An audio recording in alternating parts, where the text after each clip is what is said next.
सभी विद्यार्थियों को मेरा नमस्कार।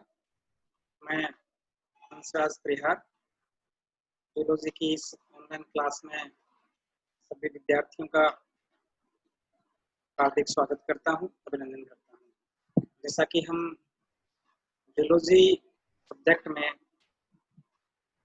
एंडोक्राइन ग्लैंड्स के बारे में पढ़ रहे हैं, इसी कड़ी में आज के इस व्याख्यान में हम आइसोलेट्स ऑफ लैंगरहैंस अर्थात पेनक्रियास के बारे में हम पढ़ेंगे।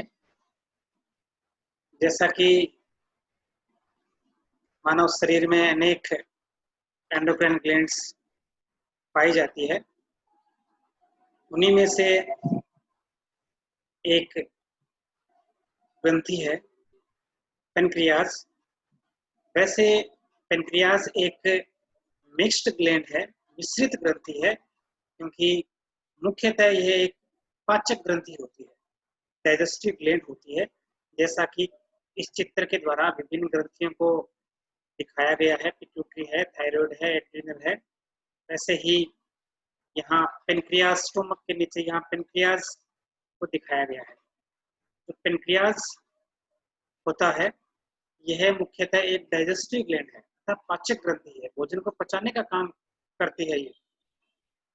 लेकिन इसके अलावा पेनक्रियास के अंदर कुछ एंडोक्राइन टाइप के टिश्यूज भी होते हैं, सेल्स भी होती है, जो कि हॉर्मोन्स के द्वारा शरीर में ग्लूकोज का जो लेवल है उसको कंट्रोल करता है।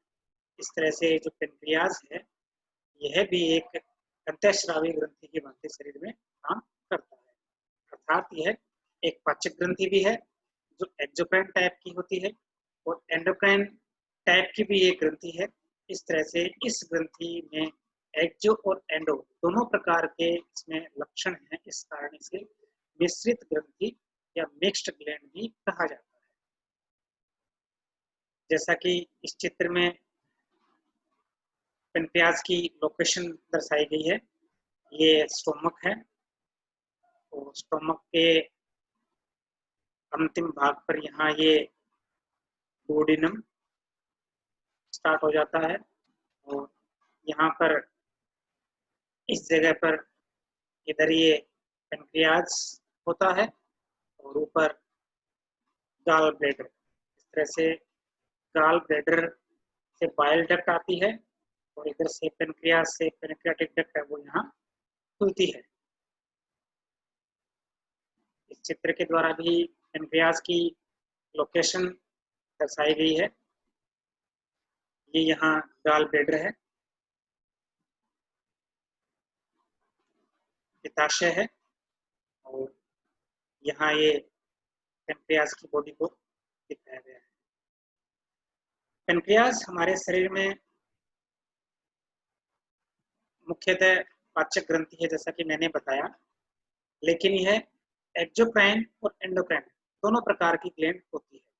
इसका जो एक्सोक्राइन पोर्शन होता है अर्थात जो बहिस्रावी जो भाग होता है वह डाइजेस्टिव जूस का स्राव करता है, यानी पाचक रस का स्राव करता है, जिसमें अनेक एंजाइम होते हैं, हाइड्रोलाइजिंग एंजाइम इसमें होते हैं जो शरीर के जो भोज्य पदार्थों के घटक होते हैं उन्हें पचाने का काम करते हैं। इसी प्रकार पेनक्रियास में एंडोक्राइन पार्ट भी होता है, अंतःस्रावी भाग भी होता है, जहां से हॉर्मोन्स निकलते हैं जो मुख्यतः कार्बोहाइड्रेट्स मेटाबॉलिज्म को कंट्रोल करते हैं। यानी संक्षिप्त में कहें तो पेनक्रियास है, उसमें दो तरह के स्रावी ऊतक या कोशिकाएं पाई जाती है। एक एक्सोक्राइन टाइप का होता है जिससे पाचक रस यानी एंजाइम स्रावित होते हैं, और एक एंडोक्राइन भाग होता है जिसे हम आइसोलेट्स ऑफ लैंगरहैंस कहते हैं, जिससे कि हार्मोन्स निकलते हैं। जो एक्सोक्राइन पोर्शन होता है मुख्यतः यही भाग होता है पेनक्रियास में, जिससे कि विभिन्न एंजाइम स्रावित होते हैं जो भोजन को पचाते हैं। जो एंडोक्राइन पोर्शन होता है, अंतःस्रावी भाग होता है, वो बहुत कम होता है। तो उसे हम आइसोलेट्स ऑफ लैंगरहैंस के नाम से जाना जाता है। लैंगरहैंस नामक वैज्ञानिक ने इनकी जो पेनक्रियाज में जो अंतःस्रावी उत्तक या कोशिकाएं होती है, इनकी खोज की थी। इसी कारण इनका नाम पड़ गया आइसोलेट्स ऑफ लैंगर। इस चित्र में आप देखिए, जैसा कि यहाँ ये स्टोमक को दिखाया गया है। यहाँ बाइल डक्ट जो लीवर और गाल ब्लैडर से आ रही है, यहाँ पर खुलती है, और यहाँ पर ये पेनक्रियाज स्थित होता है। पेनक्रियाज से ये पेनक्रियाटिक डक्ट आ रही है, वो भी यहीं पर खुलती है। पेनक्रियाज में मुख्यतः एसिनर सेल्स होती है। तो ये पोर्शन दिखाया गया है, यहाँ ये पोर्शन है, ये भाग है, ये भाग है। ये डाइजेस्टिव जूस का स्राव करती है, इसमें एंजाइम होते हैं। ये भाग एक्सोक्राइन कहलाता है, जो कि एसिनर सेल्स का बना होता है। ये जो भाग है, ये पेनक्रियाज का एक्सोक्राइन टाइप का भाग होता है। इनके बीच बीच में कहीं कहीं विशेष प्रकार के सेल्स के गुच्छे पाए जाते हैं, जैसे यहाँ दिखाई दे रहे हैं, यहाँ दिखाई दे रहे हैं, ये हैं, ये है। यह पेनक्रियाज का एंडोक्राइन पोर्शन होता है, अंतःस्रावी भाग होता है, जिसे हम आइसोलेट्स ऑफ लैंगरहैंस कहते हैं। अर्थात पेनक्रियाज के अंदर मुख्यतः एक्सोक्राइन पार्ट होता है तथा कुछ मात्रा में एंडोक्राइन पार्ट भी पाया जाता है, जहां से हार्मोन निकलते हैं। इस चित्र में आप देखिए, ये जो पार्ट है, ये जो पार्ट है, ये एक्सोक्राइन होता है, जहाँ से पाचक रस, पाचक एंजाइम का स्राव होता है। और इन्हीं के बीच बीच में कुछ विशेष प्रकार के सेल से गुच्छे होते हैं, जैसे ये हैं, ये हैं। ये एंडोक्राइन भाग है। ये एंडोक्राइन भाग है जहाँ से हार्मोन्स निकलते हैं। अर्थात इस वाले भाग से जो एसिनर सेल्स होती है, इस वाले भाग का जो स्राव है, जो पाचक रस है, जो एंजाइम है, उसको ले जाने के लिए डक्ट होती है, जिसे हम पेनक्रियाटिक डक्ट कहते हैं। यानी जो एक्सोक्राइन पार्ट है, इस पार्ट के स्राव को या पाचक रस को ले जाने के लिए पेनक्रियाज में पेनक्रियाटिक डक्ट होती है। अतः यह भाग एक्सोक्राइन भाग कहलाता है। तो इन्हीं भागों के बीच बीच में विशेष प्रकार की कोशिकाओं के गुच्छे हैं, जिनका स्राव यानी हार्मोन्स, उसको ले जाने के लिए किसी प्रकार के डक्ट नहीं होती है। यहाँ से सीधा ही जो इनका स्राव है वो ब्लड में चला जाता है। जैसा कि यहाँ दिखाया गया है, ये एंडोक्राइन टाइप की जो सेल्स होती है, जो ग्रंथि कोशिकाएं होती है, इनका स्राव सीधा ही ब्लड में चला जाता है। इस कारण यह भाग एंडोक्राइन होता है। तो ये भाग एक्सोक्राइन है और ये भाग एंडोक्राइन है। और पेनक्रियाज में एंडोक्राइन टाइप का जो भाग होता है, उससे हम आइसोलेट्स ऑफ लैंगरहैंस कहते हैं। इस चित्र में भी जो यहाँ ये जो एंडोक्राइन वाला जो भाग है, यानी जो आइसोलेट्स हैं, लैंगरहैंस की जो दीपिकाएं हैं, उसके अंदर भी अलग अलग प्रकार की कोशिकाएं पाई जाती है। जैसे इस भाग को यहाँ अलग से दिखाया गया है, यानी इसमें अलग अलग प्रकार की कोशिकाएं इनमें पाई जाती है। अल्फा सेल्स है, बीटा सेल्स है, इस तरह से अलग अलग प्रकार की कोशिकाएं इसमें होती है। यहाँ अलग से इसको दिखाया गया है, जैसा कि ये पेनक्रियाज है और इसके अंदर एक्सो और एंडो दोनों प्रकार के भाग को दिखाया गया है। जैसा कि बीच बीच में ये जो पोर्शन है इसका, ये क्या है, ये एंडोक्राइन वाला भाग है। तो ये भाग कौन सा है, ये एक्सोक्राइन वाला भाग। यहाँ देखिए आप, इसमें जो एंडोक्राइन वाला जो भाग होता है, उसके अंदर इस प्रकार की अलग अलग टाइप की सेल्स पाई जाती है। 6 प्रकार की जो कोशिकाओं के जो गुच्छे होते हैं, उनको हम आइसोलेट्स ऑफ लैंगरहैंस कहते हैं। इसमें अल्फा सेल्स है, बीटा सेल्स है, डेल्टा सेल्स है, इस तरह अलग अलग टाइप की कोशिकाएं इसमें पाई जाती है।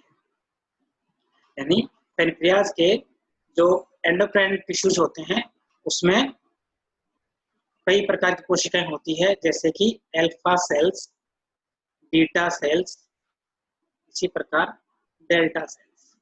अलग अलग प्रकार की कोशिकाएं होती है जो अलग अलग हार्मोन्स का स्राव करती है। मुख्यतः 4 प्रकार की कोशिकाएं आइसोलेट्स ऑफ लैंगरहैंस के अंदर अलग अलग प्रकार की कोशिकाएं होती है, जैसे कि अल्फा सेल्स हैं जो लगभग 20-25% होती है, जो कि ग्लूकागोन नामक हार्मोन का स्राव करती है। यानी अल्फा सेल्स ग्लूकागोन नामक हार्मोन का स्राव करती है। इसी प्रकार एक बीटा सेल्स होती है जो कि मुख्यतः होती है 65 से 70% के आसपास बीटा सेल्स होती है, जिनसे बहुत ही महत्वपूर्ण हार्मोन निकलता है, उसे हम इंसुलिन कहते हैं। यानी बीटा सेल से इंसुलिन निकलता है। इसी प्रकार एक डेल्टा सेल्स होती है जिससे कि सोमेटोस्टेटिन नामक हार्मोन्स निकलता है। इसी प्रकार एक पीपी सेल्स या उसे हम एप सेल्स भी कहते हैं, वो भी पाई जाती है, जिससे कि पैनक्रियाटिक पॉलीपेप्टाइड नामक हार्मोन निकलता है। इस प्रकार से 4 प्रकार की कोशिकाएं आइसोलेट्स ऑफ लैंगरहैंस में पाई जाती है, जिससे कि अलग अलग प्रकार के हार्मोन निकलते हैं। अल्फा सेल से ग्लूकागोन निकलता है, बीटा सेल्स इंसुलिन का श्रवण करती है, डेल्टा सेल्स सोमेटोस्टेटिन नामक हार्मोन का श्रवण करती है, एप सेल्स या पीपी सेल्स पैनक्रियाटिक पॉलीपेप्टाइड नामक हार्मोन का श्रवण करती है।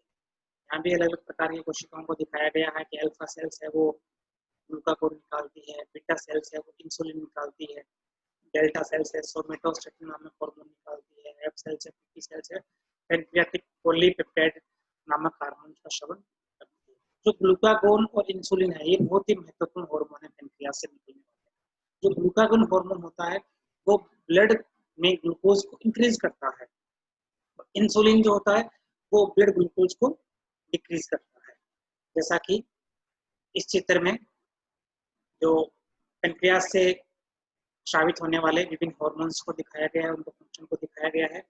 जो अल्फा सेल्स होती है उनसे ग्लूकागोन निकलता है, जैसा कि मैंने भी बताया कि जो ग्लूकागोन जो हार्मोन होता है यह ग्लूकोज लेवल को बढ़ाता है, increase the glucose level in the blood, यानी ब्लड में ग्लूकोज के लेवल को कम करता है। कैसे करता है कि जो ग्लाइकोजन होता है उसको ग्लूकोज में तोड़ देता है।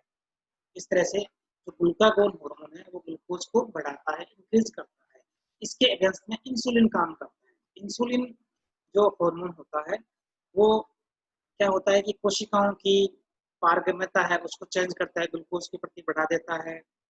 जो भोजन के बाद में जो ग्लूकोज बढ़ता है, ग्लूकोज के यूज को बढ़ाता है, यानी ग्लूकोज के उपयोग को बढ़ा देता है, जिससे कि जो एक्स्ट्रा ग्लूकोज होता है वो लीवर में, मसल्स में वो ग्लाइकोजन के रूप में स्टोर हो जाता है। इसी प्रकार जो सोमेटोस्टेटिन नामक जो हार्मोन होता है ये भोजन के अवशोषण स्वांगीकरण को इंक्रीज करता है। मुख्यतः जो इंसुलिन जो हार्मोन है, अगर इसकी हम बात करें तो इंसुलिन जो हार्मोन होता है वो ग्लूकोज के अपटेक को बढ़ाता है। कोशिकाएं इंसुलिन की उपस्थिति में ग्लूकोज का अधिक यूज करती है। इसके अलावा लाइपोजेनेसिस को भी ये बढ़ाता है, यानी वसा संश्लेषण को भी ये इंक्रीज करता है। इंसुलिन है मुख्यतः मसल्स और लीवर, इन दोनों के अंदर ग्लूकोज अपटेक को बढ़ाता है, और जो ग्लूकोज होता है वो ग्लाइकोजन में स्टोर होता है। प्रोटीन संश्लेषण को भी इंक्रीज करता है। इसी तरह लीवर में भी जो इंसुलिन होता है इसकी वजह से जो ग्लूकोज है वो ग्लाइकोजन में स्टोर होने लगता है, जो कि जरूरत के समय काम आता है। यानी जो इंसुलिन है वो हमारी बॉडी में जो ब्लड में शुगर का जो लेवल होता है उसको वो कम करता है। जैसा कि इसके द्वारा बताया गया है कि जो इंसुलिन है ग्लूकोज के लेवल को कम कर देता है। ग्लूकोज जो होता है वो इंसुलिन की उपस्थिति में शरीर में घटने लगता है, ब्लड में कम होने लगता है। जो उसका लेवल होता है 80 से 120 मिलीग्राम पर 100 ml ब्लड में, उससे वो अधिक नहीं हो पाता, बैलेंस में रहता है। और इंसुलिन के कारण ही लीवर में ग्लाइकोजेनेसिस होता है, यानी ग्लूकोज का ग्लाइकोजन में बदलना, यानी ग्लाइकोजन का संश्लेषण होना। इसी तरह से लिपिड का संश्लेषण भी बढ़ता है, इसी तरह से प्रोटीन का संश्लेषण भी बढ़ता है। यदि हम इंसुलिन और ग्लूकागोन दोनों हार्मोन की बात करें तो ये एक दूसरे से कैसे कंट्रोल में रहते हैं। तो पेनक्रियाज से ग्लूकागोन हार्मोन का जब श्रवण होता है तो क्योंकि मैंने बताया कि जो ग्लूकागोन है ब्लड में ग्लूकोज के लेवल को इंक्रीज करता है, बढ़ाता है। यानी ग्लूकागोन की उपस्थिति में ब्लड ग्लूकोज का जो लेवल है वो इंक्रीज होता है, बढ़ जाता है। इसके कारण जो सिग्नल है या जो स्टिमुलेशन है वो पेनक्रियाज तक पहुंचते हैं और पेनक्रियाज क्या करता है कि इंसुलिन का श्रवण प्रारंभ कर देता है। इस तरह से पेनक्रियाज से जब इंसुलिन का स्राव होता है तो इंसुलिन ग्लूकोज का यूज बढ़ा देता है, उसका उपयोग बढ़ा देता है, जिसके कारण जो ग्लूकोज है वो ग्लूकोज का लेवल कम हो जाता है। यानी इंसुलिन के कारण जो ग्लूकोज है वो स्टोर होने लगता है, मसल्स में, लीवर में स्टोर होने लगता है। और किस रूप में होता है? ग्लाइकोजन के रूप में होता है। ग्लाइकोजन के रूप में जो ग्लूकोज है वो स्टोर होने लगता है, जिसके कारण जो ग्लूकोज का जो लेवल है, ब्लड ग्लूकोज का लेवल है वो वापस कम हो जाता है। जैसे ही ब्लड ग्लूकोज का लेवल कम होता है तो वापस स्टिमुलेशन है वो पेनक्रियाज तक पहुंचते हैं, इसके कारण पेनक्रियाज है वो ग्लूकागोन का स्राव करता है। यानी जब पेनक्रियाज से ग्लूकागोन निकलता है तो ब्लड ग्लूकोज लेवल है वो इंक्रीज होता है। जब ग्लूकोज लेवल इंक्रीज होता है तो पेनक्रियाज वापस क्या करता है? इंसुलिन का श्रवण कर देता है। जब इंसुलिन निकलता है तो ग्लूकोज जो है उसका स्टोरेज बढ़ जाता है, जिससे कि ब्लड ग्लूकोज का लेवल वापस कम हो जाता है। ब्लड ग्लूकोज का लेवल कम होता है, वापस पेनक्रियाज क्या करता है? ग्लूकागोन का स्राव कर देता है, जिससे ग्लूकोज का लेवल वापस बढ़ता है।